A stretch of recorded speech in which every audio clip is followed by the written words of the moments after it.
Bom, pessoal, muito bom dia, boa tarde, boa noite, boa madrugada para você que está assistindo aí, independente do horário, tá? Hoje nós estamos iniciando a nossa quarta aula, tá bom? De sistemas operacionais. Quarta não, perdão, terceira aula. A quarta vai ser a seguinte, que eu quero fazer no mesmo dia. Hoje a gente vai falar sobre os aspectos dos sistemas operacionais, tá? Dando enfoque aos conceitos e dando continuidade em alguns aspectos que a gente já viu anteriormente. Então, se a gente for levar em consideração, nas duas primeiras aulas, eu falei para vocês os tipos de sistemas operacionais, certo? Na segunda aula, eu falei como é que o hardware se comporta com esse sistema operacional, tá bom?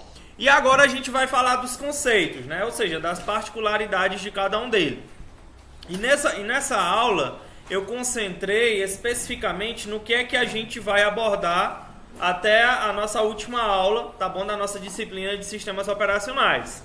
Então, cada tópico que a gente vai ver de maneira bem superficial hoje é o conceito, tá bom? De cada aula que a gente vai ver ao decorrer, certo? De nossos encontros, tá? Então, a priori, a gente precisa levar em consideração alguns aspectos, tá? Alguns aspectos em que sentido? Eu coloquei esses aspectos, né, em relação a sistemas operacionais, né, e consegui dividir para vocês em 5 tópicos. Obviamente que existem mais coisas, tá? Mas os principais, certo? A estrutura mesmo, a base do sistema operacional, eu dividi em 5 tópicos aqui para vocês, tá? Que são processos e threads, tá? Que no caso é a nossa próxima aula. Deadlocks, gerenciamento de memória, input e output, tá? Que é entrada e saída, e sistemas de arquivo, tá? Então, levando um pouco em relação à introdução, todos os sistemas operacionais possuem particularidades, certo? Como processos, memórias e arquivos, que são fundamentais para entendê-los. Então, nessa aula aqui, pessoal, a gente vai ver alguns desses conceitos básicos, tá? De modo bem superficial, como eu já havia falado. Como se fosse a ideia de uma introdução, né, de cada conceito desse daqui que a gente vai ver.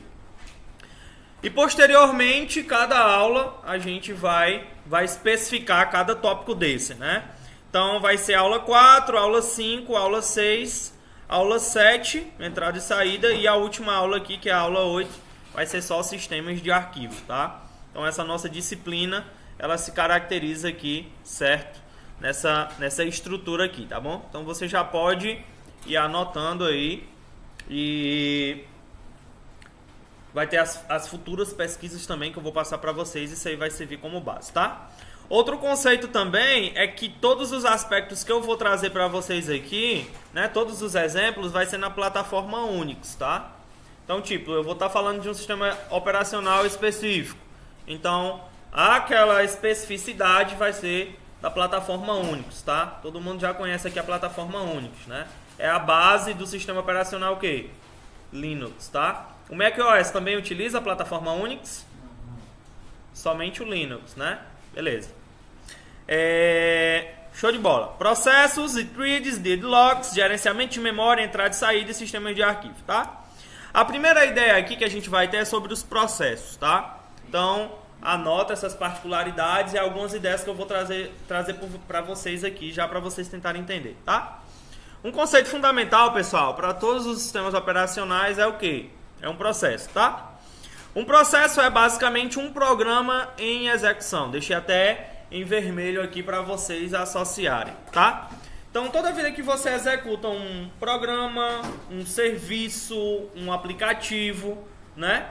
Uma tarefa no seu computador, seu celular, ou etc., seu dispositivo tecnológico. Essa atividade a gente pode considerar o quê? Um processo, né? Um processo em execução. E a gente vai ver depois que o processo ele possui vários estados, tá?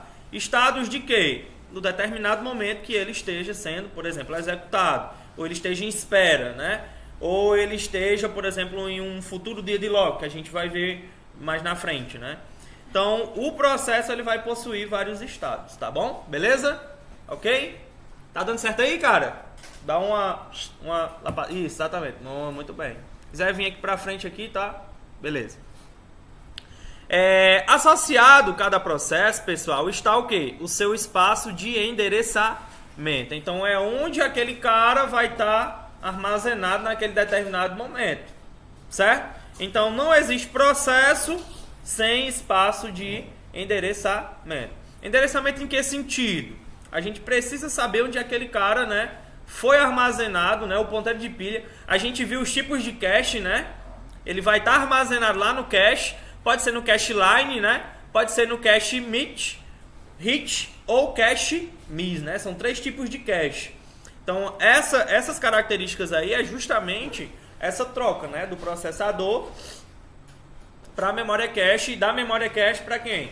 Para a memória RAM. A gente viu os 3 tipos de cache, tá?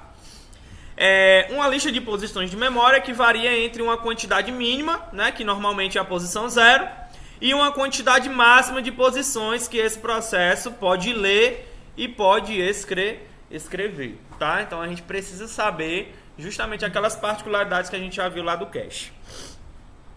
O espaço de endereçamento, pessoal, também contém um programa executável, tá? Ou seja, os dados do programa e sua pilha. A gente viu o exemplo lá da pilha novamente, lá nos conceitos de hardware, né? Qual o primeiro exemplo que a gente tem logo em mente? Uma pilha de pratos, né? Onde nessa pilha de pratos, o último que chega é o primeiro que sai, tá? Então nessa pilhazinha de endereçamento aí você já leva em consideração essa pilha de pratos, tá? Também associado, pessoal, a cada processo está um conjunto de registradores, tá? Que inclui o contador de programa, o ponteiro para a pilha e outros registradores de hardware e todas as demais informações necessárias para executar aquele programa. Então é uma particularidade, sim, é uma particularidade, tá? A partir do momento que a gente leva em consideração a todos esses aspectos. Então não é somente software, também tem a particularidade de quem? Do hardware, né? Quando a gente fala de quem? Dos registradores. Os registradores, eles estão internamente dentro da onde? Da CPU. A gente viu os 3 tipos de memórias principais, né? São os registradores, a memória cache e a memória RAM. São as 3 memórias aí, né, principais que fazem o contato direto com quem? Com o processador. Então, esse endereçamento, pessoal, ele precisa estar especificado aonde? Nos processos. É lá que eles vão estar armazenados. E essa troca de informação, ela precisa existir, ela precisa ser explícita justamente para o processador, né? E para o sistema operacional que vai estar manipulando essas informações. Certo? Então, a gente relembra alguns aspectos que a gente viu lá do hardware também, tá? Então, toda vida que eu falar de um processo é o quê? É um programa em execução. E esse processo, ele tem as suas características, ou seja, onde ele está armazenado, onde é que está o endereçamento dele, né? Seja o quê? No registrador, no ponteiro de pilha, ou até mesmo lá no cache line, né? Na memória RAM, tá bom? Então, sempre faça essa associação aí, tá? Não esquece. Agora, a gente vai falar um pouquinho do DigiLock. Só que, antes de falar do DigiLock, eu sempre costumo diferenciar aqui processo de threads, tá? Que eu coloquei processo de threads, mas eu poderia até ter colocado aqui uma relação entre as duas, né? Geralmente, pessoal, a gente pode levar em consideração, é só uma dica, tá? Só uma dica. A gente pode levar em consideração, por exemplo, né? Beleza, um processo, ele é um cara que vai executar de uma forma o quê? Unilateral. Né? Unilateral em que sentido? Beleza, ele vai executar independente, né? Aí, a partir do momento que a gente está utilizando as threads, né? As threads, ele pode executar mais de um único processo ao mesmo tempo. Então, é só para vocês terem essa ideia. E esses processos que participam da mesma thread, a gente vai ver que ele pode compartilhar o quê? Seus registradores, né? Suas memórias.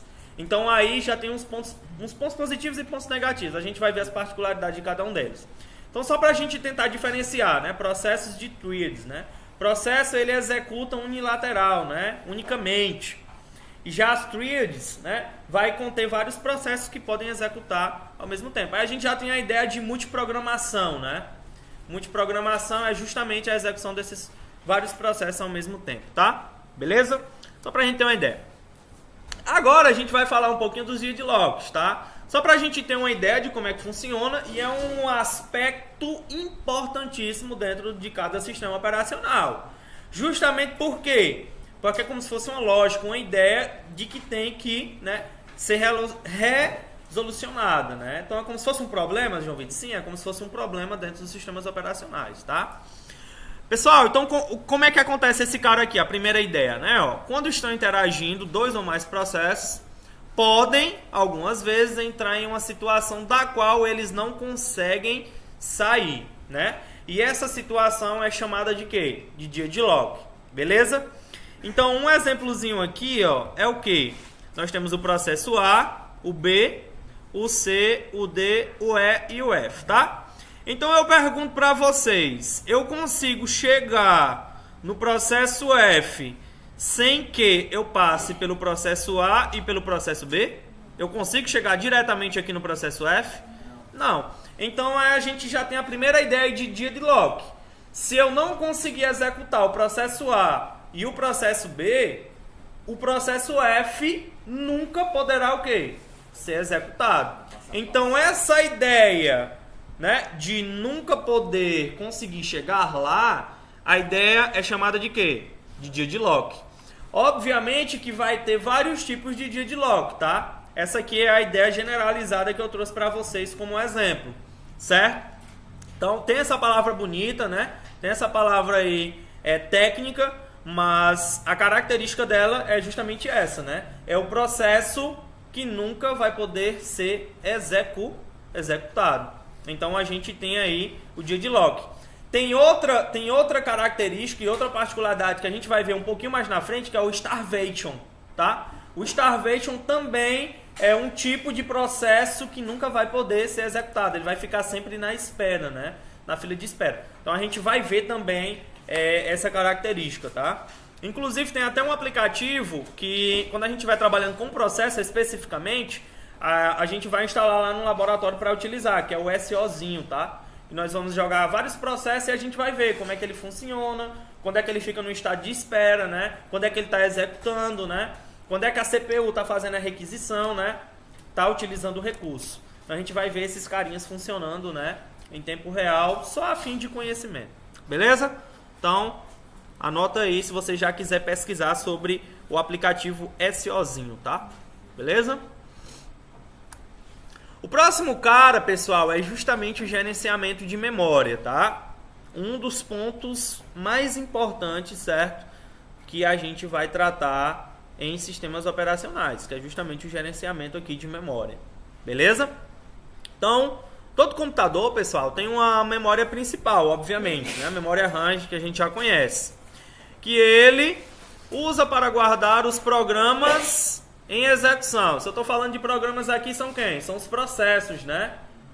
Em termo mais técnico, é processos em sistemas operacionais, tá? Em um sistema operacional muito simples, somente um programa por vez ocupa a memória, certo? Aqui a gente está falando do sistema operacional, né? É o mais genérico possível, o mais simples possível, onde ele só vai poder utilizar um programa naquela memória. Então aí a gente não está utilizando as técnicas mais avançadas, que no caso é a multiprogramação. Então nesse caso aqui, se não é multiprogramação, é monoprogramação, tá? Ou seja, só um aplicativo, um processo vai poder executar por vez, tá? Para executar um segundo programa, o primeiro deve ser removido e o segundo tem que ser colocado na memória, né? Ou seja, a gente fala de memória RAM, a gente tem aquele termo técnico, né? Memória de acesso aleatório, né? Vai ter a troca de programas aí, né? Repentinamente, né? Quando você está fazendo essas requisições. Então, por isso que a gente fala, né? Nessa técnica aqui desse sistema operacional, eu só vou poder executar outro programa se o programa que está sendo executado lá for retirado da memória e a gente coloca um novo programa lá para executar, né?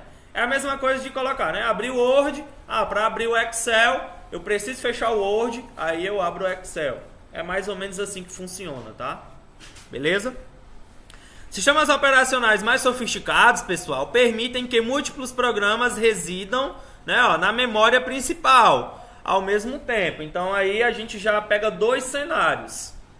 O cenário da monoprogramação e o cenário da multiprogramação, né? Monoprogramação, um programa por vez. Multiprogramação, vários programas por vez, tá? Do mesmo jeito também monoprocessadores e multiprocessadores, tá? A gente pega essa ideia. Na verdade, a gente pode dividir em 3 cenários, tá? Então anota aí que é importante.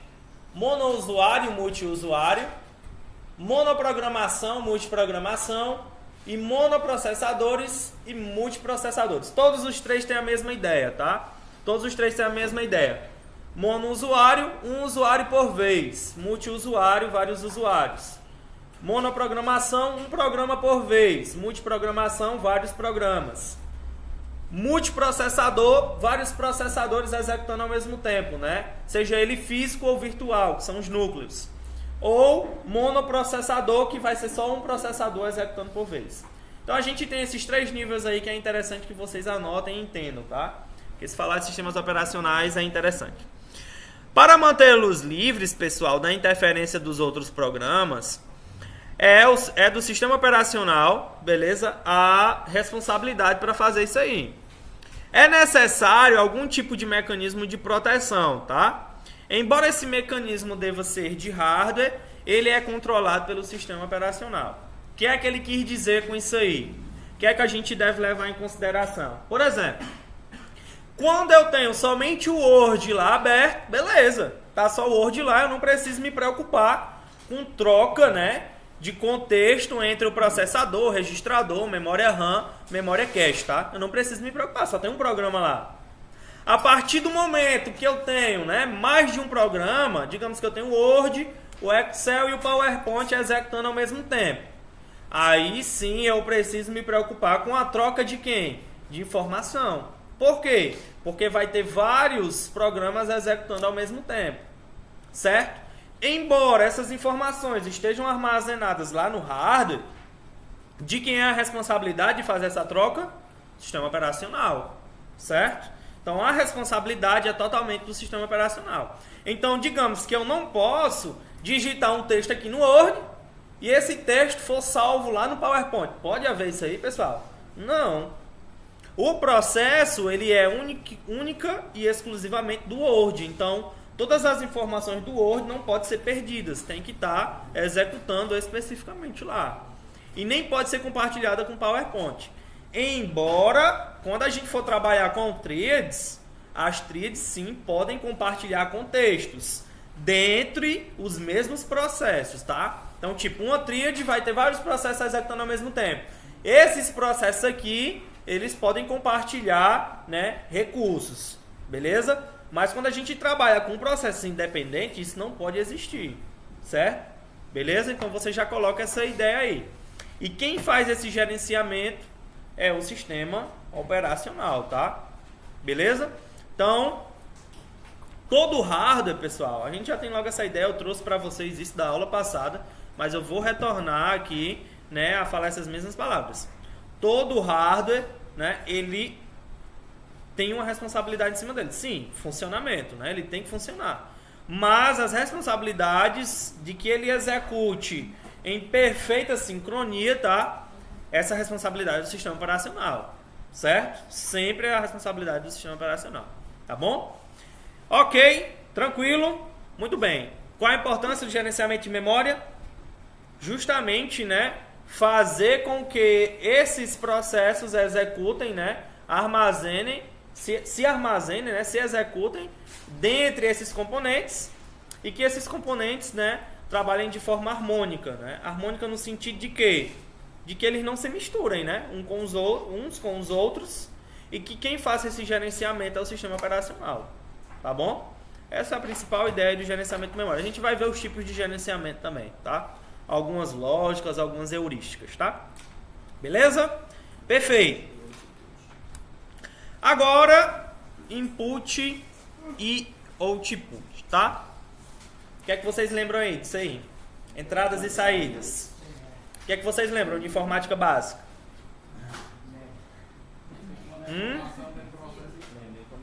Tem 3 tipos, né? Quais são os 3 tipos?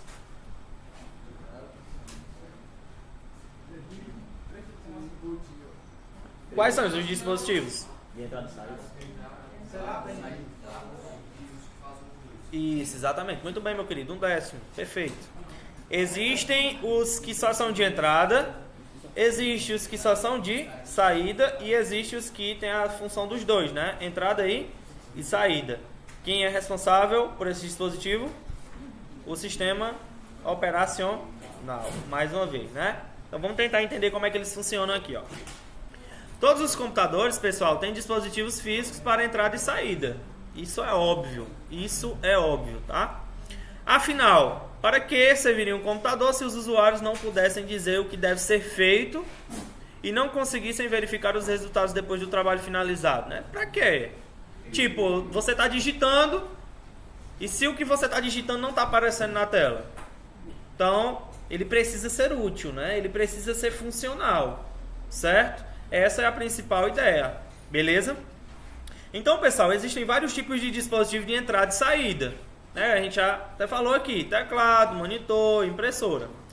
Cabe ao sistema operacional o quê? Gerenciar esses dispositivos também, tá? Então, mais uma vez, o sistema operacional responsável aí, certo? Por esses dispositivos. Obviamente que a gente vai ter os drivers e tal, subsistemas, mas o principal responsável é o sistema operacional, tá? Consequentemente, pessoal, todo sistema operacional possui um subsistema de entrada e saída para gerenciar os seus dispositivos, tá? Então, geralmente, pessoal, esses subsistemas são quem? São os drivers, né? São os drivers que fazem a comunicação de quem? Do sistema operacional e o próprio dispositivo físico, tá? Então, tipo, você não vai conseguir utilizar uma placa de rede se você não instalar o driver de quem? Da placa de rede, certo?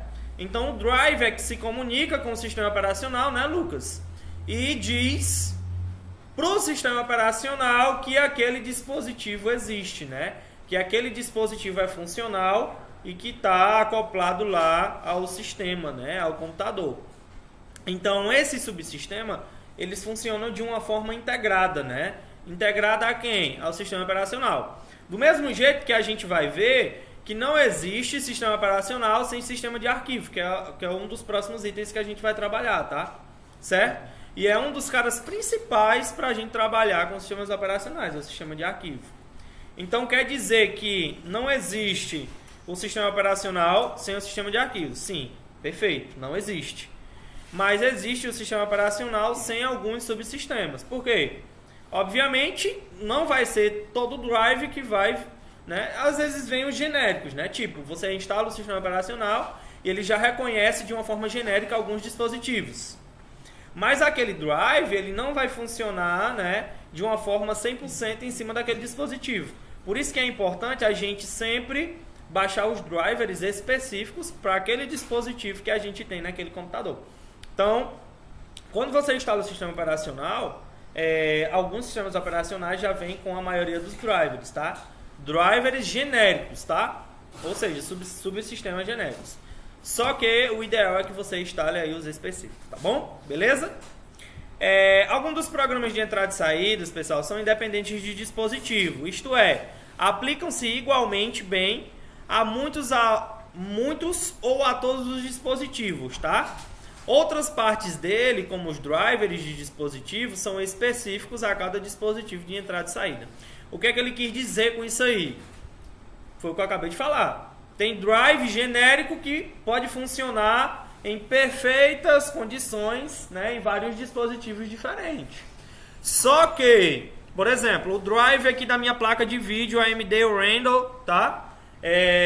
Ele é específico, né? Vai ter um drive de vídeo que vai funcionar? Não, ele é específico, né? O genérico não vai utilizar lá a placa de vídeo, tá? Certo? Só uma ideia aí pra gente ter em relação à utilização desses subsistemas, tá? Então, o que é que a gente pode considerar as entradas e as saídas? Sistema operacional responsável, né? Mais uma vez, por esses dispositivos. Segundo ponto, vai possuir subsistemas que vai ajudar no gerenciamento, no reconhecimento desses dispositivos, certo? E por último, vai ter dispositivo que vai ter drivers específicos, tá? Específicos em que sentido? Somente aquele subsistema vai reconhecer aquele componente, certo? Então a gente leva essas três considerações aí de entradas e saídas, certo? Em relação a sistemas operacionais, tá bom? Beleza? Tranquilo? Muito bem. Certo? Vamos colocar uma técnicazinha aqui, eu acho que vocês devem saber nesse esqueminha aqui. Por exemplo, digamos que eu tenho um pendrive, né? E esse pendrive, obviamente, ele é um dispositivo de entrada e saída, né? Concorda comigo? Sim. Quando eu coloco esse pendrive, né, aqui na porta USB do computador, o que é que ele vai fazer? Qual a primeira característica que é ativada? Hã? Qual a primeira característica que é ativada? É o reconhecimento dos drivers ou é o plug and play? É o plug and play. O plug and play, pessoal, é o reconhecimento automático desse dispositivo, sem que o sistema operacional precise o quê? Ser reiniciado. Antigamente, quando a gente utilizava aqueles mouses, né, e teclados PS2, você conectava no computador e ele não reconhecia o dispositivo. Você precisava o quê? Reiniciar para ele reconhecer o mouse e o teclado.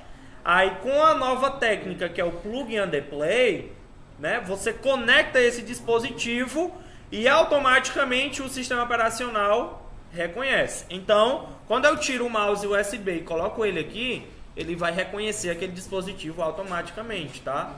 Então, essa é uma ideia, né, já de uma chamada no sistema, certo? Chamada no sistema são as system calls, que é justamente o processo de reconhecimento do dispositivo, do USB, tá? Então já anota aí questão de prova, plug and play, tá? Não tem aqui nos slides. Perfeito. Agora a gente vai falar aqui de sistemas de arquivo, tá? Sistema de arquivo importantíssimos aqui, beleza? E é como eu falei para vocês aqui na aula anterior.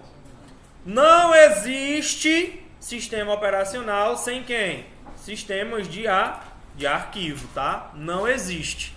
Os dois são fortemente acoplados, tá?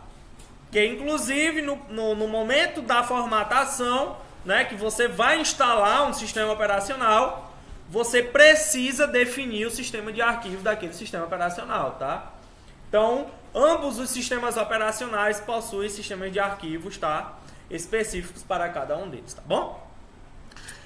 Então vamos entender aqui as particularidades que ele está trazendo aqui pra gente, tá? Outro conceito fundamental, pessoal, que compõe praticamente todos os sistemas operacionais, a gente já viu que é o sistema de arquivo, tá? Como se observou anteriormente, uma das principais funções do sistema operacional é ocultar as peculiaridades dos discos e outros dispositivos de entrada e saída. O que é essas peculiaridades, pessoal, que ele está ocultando? Você vai se importar de como é que ele está armazenando aquela informação? Não, você não vai se importar. Você só quer o quê? Que você copie e cole lá dentro de uma pasta e ele faça aquele armazenamento. Essa é a nossa única preocupação. Então, quem é que faz essa transparência? O sistema operacional, onde ele faz o trabalho sujo, entre aspas, né? E mostra esse trabalho sujo de uma forma transparente para a gente, né? Então, essa peculiaridade aqui que ele faz, né? Essa transparência. Então, tipo, tu não quer saber de quantos em quantos blocos aquele sistema, aquele programinha que você copiou, está sendo transferido de uma pasta para outra, não. Você não quer saber isso. Você quer saber, também não quer saber qual bloco de pilha que aquele sistema, né, aquele programa que você armazenou, vai estar lá acoplado dentro do disco rígido. Você não quer saber isso. Você quer saber somente de copiar e colar e que ele faça isso o mais rápido possível, né? Então, quem faz essa transparência é o sistema operacional, né? Ou seja, é o trabalho sujo. Fornecendo ao programador um modelo agradável e claro de arquivos, tá? Independentemente de dispositivos. Então, por exemplo, por que é que eu gravei essa parte em vermelho aí? Se liga aí que é importante. Quando a gente escolhe o sistema de arquivo, a gente está dizendo a maneira que aquelas informações vão ser armazenadas. Então vamos colocar um exemplo no nosso cotidiano. Quando a gente vê aquelas plantações de milho, de feijão, né? Quando a gente passa pela estrada, ou até mesmo na casa do seu avô, do seu pai, de sua mãe, é só ele chegar, né, diretamente lá no terreno e colocar as sementes e vai nascer tudo bonitinho? Não. Primeiro ele precisa fazer o quê? Uma preparação no terreno para depois fazer o plantio do feijão e do milho. Do mesmo jeito é aqui. Para salvar as informações, primeiro eu preciso preparar o terreno com sistemas de arquivo, para depois o sistema operacional, né, poder manusear ele, né, da forma mais eficaz possível. Então, por exemplo, digamos que o sistema de arquivo esteja preparando o disco rígido, né? Como é que ele faz essa preparação? Não é só de uma maneira bem genérica, porque a gente vai ver isso aqui mais específico na aula lá, sistema de arquivo. Tipo, quando a gente compra um disco rígido, pessoal, ele vem com a gravação de fábrica, ou seja, a gravação física. Essa gravação física, ela é direcionada, né? Ela é dividida por setores e trilhas. E a junção desses setores e dessas trilhas dão a origem aos clusters, que é a cada casinha que vai poder armazenar as informações, né, os dados dentro lá daquele disco rígido. É como se fosse um bairro, e esse bairro tivesse várias ruas, né? Ou seja, os bairros seriam os setores e as ruas seriam as trilhas. E cada casa dessa rua seria a casinha que ia armazenar nossas informações, ou seja, os clusters, tá? E cada cluster desse que vem gravado fisicamente de fábrica, ele tem um tamanho mínimo. O tamanho mínimo dele é o quê? 512 bytes, tá? 512 bytes. Ou seja, formatação física. A formatação física ela só pode ser feita onde? Em fábrica, tá? Nós não conseguimos fazer formatação física, não. Nós conseguimos fazer a formatação lógica. Aí sim, quando nós fazemos a formatação lógica, é quando a gente está preparando o terreno, com o sistema de arquivo. Então essa formatação que você faz lá, né, tirar o Windows 7 e colocar o Windows 10, você está fazendo a formatação lógica, beleza? Ou seja, preparou o terreno com o sistema de arquivo, né, logicamente. Aí o sistema de arquivo vai dizer o tamanho de cada bloquinho, né? Logicamente que ele vai poder armazenar, né? Ele vai utilizar como base os 512 bytes fisicamente, né? Do cara original, né? Do disco rígido. E a partir daí ele vai criar, né? Novas casinhas, novos setores e novos tipos, tá? Beleza? Essa é a principal ideia aí, né? Então vocês já conseguiram diferenciar aí a formatação física da formatação lógica, né? Quem é responsável por isso? Sistema de arquivo, tá? Beleza? Muito bem. Próximo conceito aqui são quem? São as chamadas ao sistema, né? Que são obviamente necessárias para quê? Criar, remover, ler e escrever arquivos, né? Então essas são as 4 operações básicas aí, certo? Dessas chamadas no sistema. Toda vida que eu falar de sistema, eu estou falando de quem? Das System Calls, tá? Beleza? É o termo técnico aí apropriado de falar. Antes de que possa ser lido, pessoal, um arquivo, ele deve ser localizado no disco, aberto e depois de lido ser fechado, né? Desse modo, chamadas de sistema são fornecidas para fazer essas tarefas. Ou seja, para ter um local para guardar os arquivos, a maioria dos sistemas operacionais fornece o conceito de quê? De diretório, né? Como um modo de agrupar esses arquivos. Então não é somente chegar lá, ler e executar. Não. Existe um caminho específico, né? E o sistema de arquivo, ele faz justamente essa delimitação aí. E diz como é que está organizado esses arquivos. Então eu trouxe 2 exemplos aqui para vocês, ó. No Windows, esses diretórios são reconhecidos como quem? Como unidade, né? Ó. Vocês podem perceber que sempre, né, geralmente, o sistema operacional, ele sempre fica instalado na unidade o quê? C, né? C, 2 pontos. E no diretório do Linux, né, que existem vários diretórios, mas o raiz mesmo é considerado somente quem? a barrinha, né? Só a barra. Ah, então quer dizer que toda vida que eu olho lá no diretório Linux, né? Por exemplo, para entrar dentro de outra pasta, eu sempre tenho que fazer a referência da barra. Sim, sempre você faz a referência da barra, né? Tem barra sbin, barra etc, né? Barra home e assim sucessivamente. Só que o diretório raiz mesmo é considerado somente o quê? A barrinha, tá? Então no Windows é por unidades, né? Por letras. E aqui no diretório raiz do Linux é somente pela barra, tá? Beleza? Então essas são as principais características do sistema de arquivo, tá? E que esses sistemas de arquivo, eles são fortemente acoplados com o sistema operacional. Não existe sistema operacional sem sistema de arquivo, tá bom? Beleza? Show de bola! Agora, a gente vai tentar entender como é que funciona, beleza? Alguns requisitos, certo? Em relação à segurança desses sistemas de arquivo. Importantíssimo isso aqui também, tá? Importantíssimo. Só uma pré-fase, porque isso aqui a gente vai trabalhar também lá especificamente na aula de sistema de arquivo, tá? Então vamos só tentar entender aqui, ó. Computadores contêm muitas informações que os usuários muitas vezes querem manter confidenciais. Perfeito. Essas informações podem ser mensagens de correio eletrônico, planos de negócio, impostos devidos e etc, tá?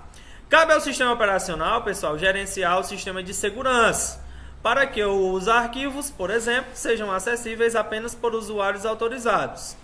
Como um exemplo simples, apenas para termos de uma ideia de como segurança, né, pode funcionar, considere aqui o sistema Unix mais uma vez.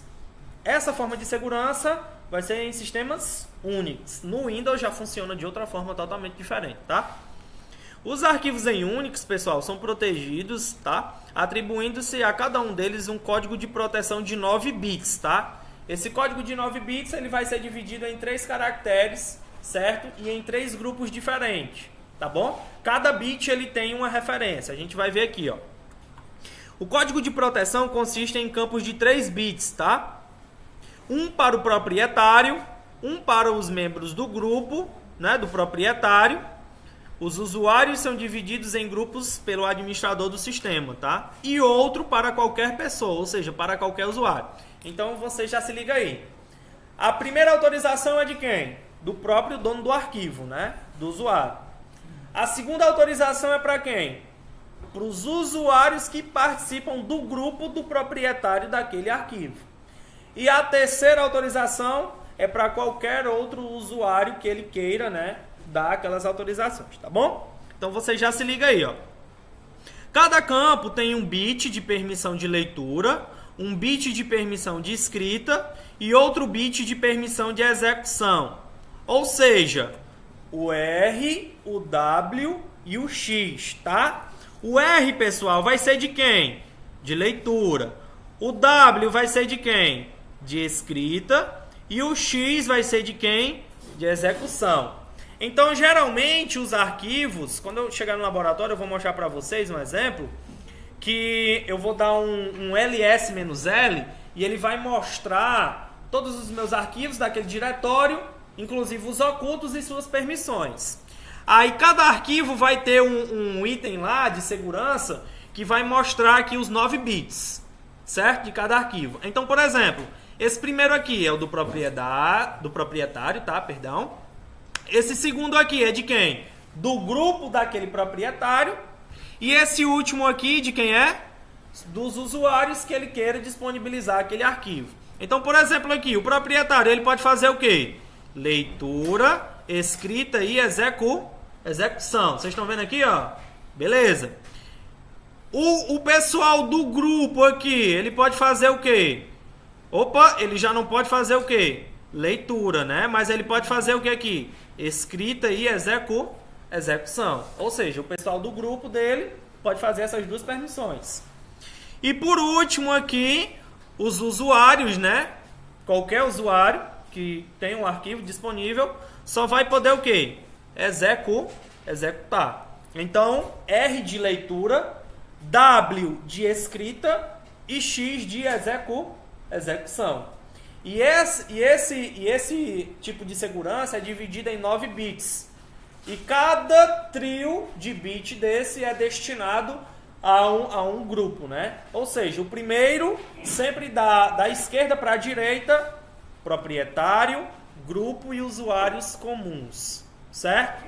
Ou seja, você já tira 3, beleza, para o proprietário, os outros 3 para o grupo e os últimos 3 para qualquer usuário que esteja, né, utilizando aquele arquivo, tá? Sempre da esquerda para a direita, beleza?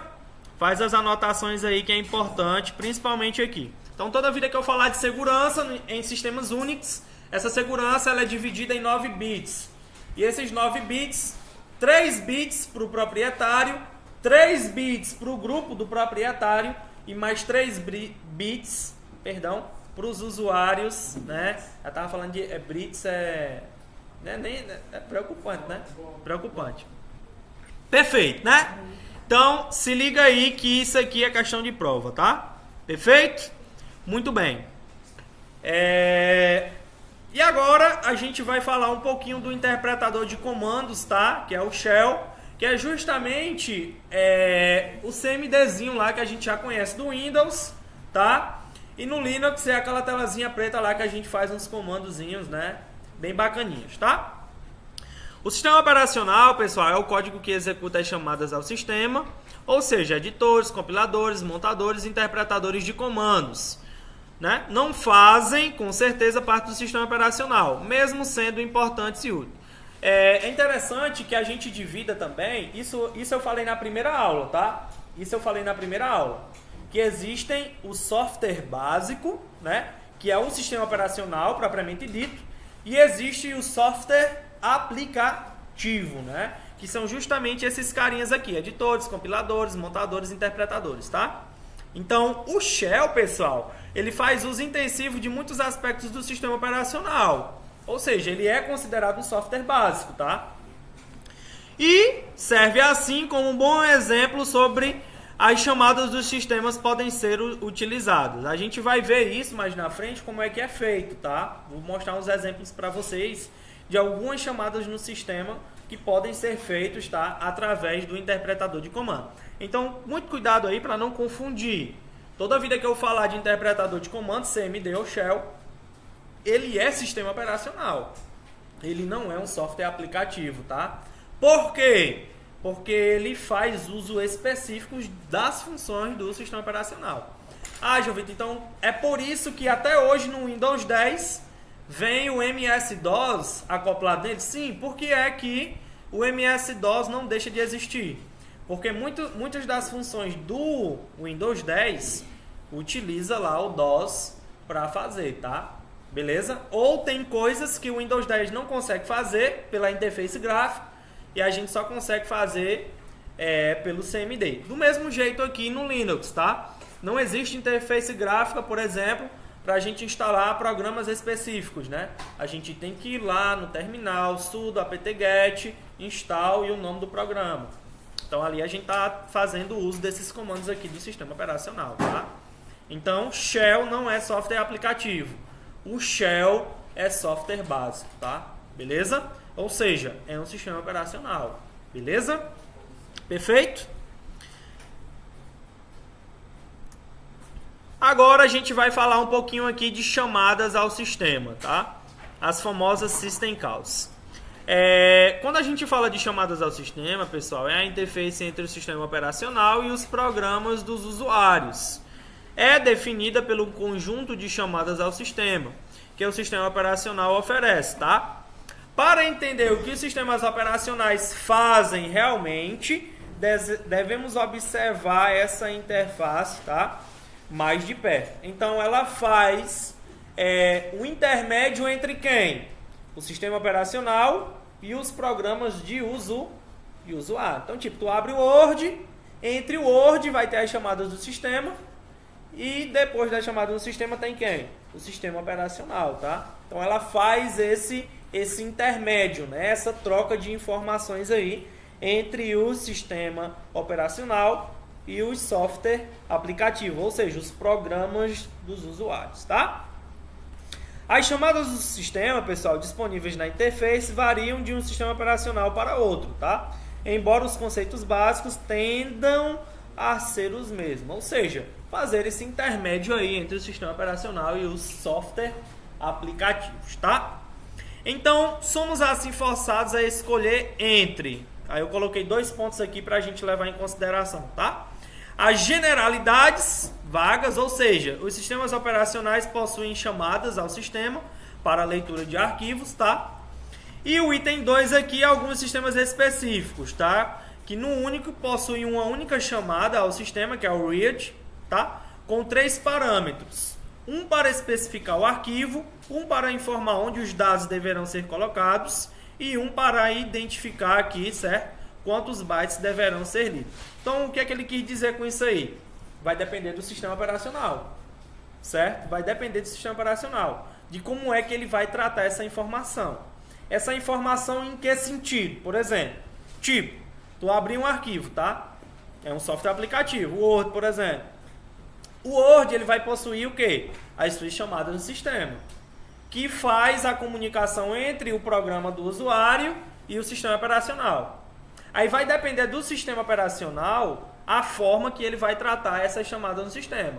A gente viu que tem 2 formas. A primeira pode ser generalidade vagas, né? Que pode ser tratada de uma forma bem genérica, ou da segunda forma aqui, que é a forma que o Unix utiliza, né? Que essa forma, por exemplo, aqui que a gente falou, o read, né?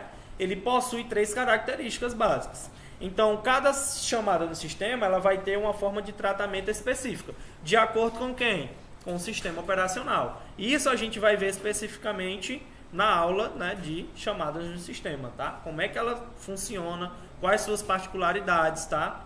Mas só que aqui a gente fala de uma forma bem genérica, bem generalizada aí, certo? Dessas chamadas e como é que elas funcionam.